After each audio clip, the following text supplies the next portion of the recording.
Okay, so the question is, why do people pursue rewards that don't produce this resonance? They don't have a value hierarchy.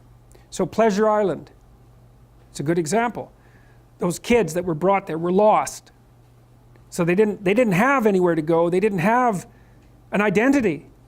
So they default to local pleasure. And that's better than none. Although the problem with local pleasure, well, as the narrative made clear, is that you better look out if you're impulsive, because it's going to kick back on you hard. And the reason is, you're only considering the immediate time frame. And the problem is that things propagate across all the time frames. And so just because something works really well this second, cocaine for example, doesn't mean that it's a tenable solution to the class of all problems.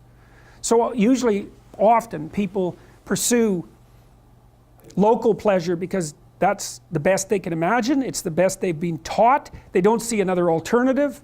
So it could be ignorance, it can be they don't want to adopt the responsibility, because part of the problem with working at every level of the hierarchy simultaneously is that it's like dancing to a very complex waltz, let's say.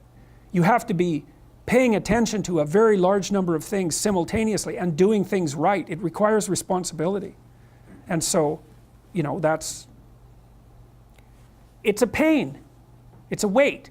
Part of the reason people drink alcohol is to get rid of their responsibility. I mean, that's, you know, you hear people drink because they have problems. It's like, yeah, no.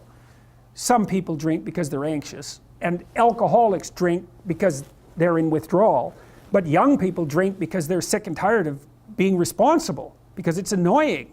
It's like, so I'll drink enough, I won't care about the medium to long-term consequences, because alcohol, that's exactly what alcohol does.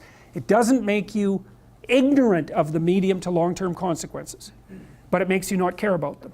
And partly it's because it dampens anxiety.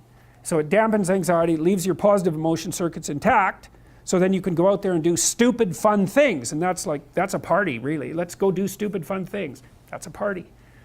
But the medium to long-term consequences are, it's risky. It doesn't mean you shouldn't do it, but it's risky. So, yeah, they don't know better. That's the answer, I would say. So